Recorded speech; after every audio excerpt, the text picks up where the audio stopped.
Salut les sportifs, dans cette vidéo on va parler de WatchOS 10, donc d'Apple Watch.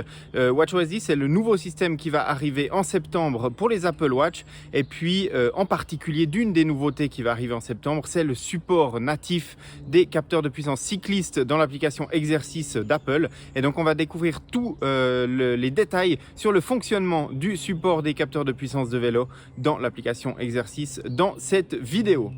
Comme chaque année, Apple a annoncé les nouveautés de WatchOS 10 en plus des nouveautés de ses autres logiciels lors de la conférence des développeurs Apple au début du mois de juin. Et puis les premières versions bêta sont arrivées peu après l'annonce. Et donc du coup, j'ai installé WatchOS 10 sur mon Apple Watch Ultra. Et puis parmi les nouveautés de cette version WatchOS 10, eh bien, il y a le support des capteurs de puissance à vélo nativement dans l'application Exercice d'Apple. C'est-à-dire qu'on peut utiliser la puissance à vélo directement avec l'application qu'on utilise habituellement sur l'Apple Watch pour faire du sport, à savoir l'application Exercice. Donc tout le développement de cette nouvelle version WatchOS 10 va s'étendre jusqu'à septembre. Et puis lors de l'annonce des nouvelles Apple Watch, donc probablement de la série 9 et puis d'une refonte de l'Apple Watch Ultra, eh bien en même temps on découvrira la version générale de WatchOS 10 qui sera disponible pour les propriétaires de montres actuellement. Et donc du coup ces fonctionnalités vont arriver à ce moment-là. Et puis je vais faire plusieurs vidéos sur les nouveautés de WatchOS 10. Dans cette première vidéo, eh bien, on aborde justement le capteur de puissance à vélo qui est supporté par l'application Exercice d'Apple. Donc comme pour les autres capteurs et les autres accessoires qu'on peut coupler à une Apple Watch, eh bien, les capteurs de puissance de vélo vont se coupler en Bluetooth Smart. Donc la connectivité qui sera utilisée sera la connexion Bluetooth. On sait qu'il y a des petites limitations avec la connexion Bluetooth. La principale, c'est qu'on ne peut coupler le capteur qu'à un seul appareil en règle générale. Il y a quelques exceptions pour certains émetteurs de fréquences cardiaques et d'autres, mais la plupart des capteurs de puissance, eh bien, en Bluetooth, ils ne peuvent se connecter qu'à un seul appareil. C'est-à-dire que si on couple un capteur de puissance Bluetooth, j'ai fait tous mes tests par exemple pour cette vidéo avec les Assioma de Favero, eh bien si je couple mes Assioma avec mon Apple Watch en Bluetooth, eh bien je ne peux pas utiliser le Bluetooth avec un autre compteur cycliste ou une autre montre. Et par exemple, je ne peux pas utiliser en même temps les Assioma sur l'Apple Watch et sur une Suunto ou une montre Coros, tout simplement parce que les deux supportent uniquement le Bluetooth. Et puis s'il y en a une qui est couplée avec les pédales, et bien l'autre elle peut plus. Par contre, tous les compteurs ou les montres qui supportent N+, et bien là on peut se connecter avec un nombre illimité d'appareils. Et donc du coup j'ai pu utiliser en même temps les Assioma sur ma montre Apple qui était en Bluetooth et puis sur mon compteur Garmin qui était en N+. Voilà pour les détails. Ensuite, pour le couplage même du capteur, et bien on se rend sur l'Apple Watch dans le menu réglages et puis là on trouve l'entrée Bluetooth. C'est exactement comme le couplage d'une ceinture de fréquence cardiaque. On trouve le capteur de puissance en Bluetooth qui est à proximité. Il faut juste l'activer, donc faire un tour de pédale ou alors faire un tour de roue si c'est dans un moyeu. Et puis ensuite la montre détecte le capteur de puissance et on lance le couplage. Et puis une fois que l'entrée existe dans la partie Bluetooth, eh bien on entre dans le capteur et puis là on peut le configurer. Par exemple, les Assioma Duo va me demander la longueur des manivelles que j'utilise sur mon vélo, mais d'autres capteurs comme un capteur dans le moyeu par exemple pourraient demander la circonférence de la roue ou d'autres informations et c'est là qu'on peut configurer ces informations. Et enfin, dernière chose, c'est également là qu'on peut étalonner son capteur avant de sortir faire une activité si le capteur nécessite d'être étalonné avant d'être utilisé. Ensuite, on lance une activité de cyclisme dans l'application Exercice d'Apple et puis pour autant qu'on ait activé dans les propriétés de l'application Exercice les données de puissance, en tout cas la page spécifique qui affiche les données de puissance à vélo, eh bien elle s'affiche en temps réel sur la montre. On trouve l'indication de puissance en temps réel et puis un graphique qui représente l'historique des dernières minutes avec les valeurs de puissance. Et puis on peut utiliser des champs de puissance aussi sur les pages de données qu'on souhaite personnaliser et donc du coup on a ça sous les yeux pendant son activité de vélo. Vous voyez quelques exemples ici lorsque j'ai utilisé l'Apple Watch avec mes Assioma Duo. Par contre, on n'a pas de données très avancées au niveau du support des capteurs de puissance puisque les seules données qui sont extraites sont les données de puissance et de cadence. Par contre, on n'a pas d'équilibre de pédalage par exemple. Si on a des Assioma qui mesurent l'équilibre gauche-droite ou d'autres informations comme le fluidité de coup de pédale, etc., c'est pas supporté par l'Apple Watch.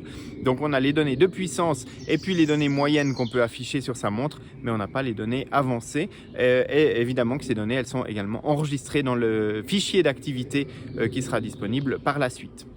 Donc justement, si je lance l'application Form sur mon iPhone ensuite, et puis que je vais chercher mon activité de vélo qui a été synchronisée avec mon Apple Watch, eh bien je vais retrouver dans le résumé de cette activité les données de puissance. On voit la puissance moyenne tout en haut dans les données générales. Et puis si je descends ou que je vais dans le détail des graphiques, eh bien on voit le graphique de données de puissance. L'analyse de puissance va pas très loin dans l'application Form d'Apple. On a l'habitude à ce que ce soit des données très succinctes qui sont fournies par Apple dans cette application.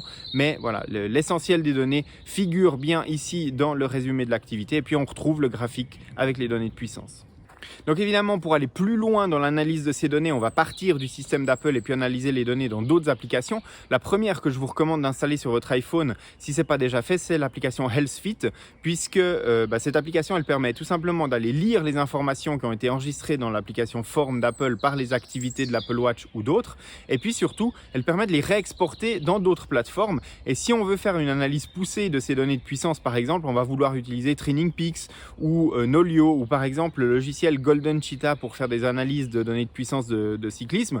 Et puis Healthfit permet non seulement une synchronisation automatique vers différents services en ligne, vers différentes plateformes comme par exemple pour moi Training Peaks, mais elle permet également d'exporter l'activité sous forme de fichier Fit et puis de pouvoir embarquer dedans toutes les données de puissance qui ont été enregistrées par l'Apple Watch. Mais en plus de ça, eh bien Healthfit va donner des indications un peu plus avancées sur les données de puissance qui ont été enregistrées par l'Apple Watch. Directement dans l'application, on peut aller regarder le détail des données de puissance et puis là on trouve plusieurs informations.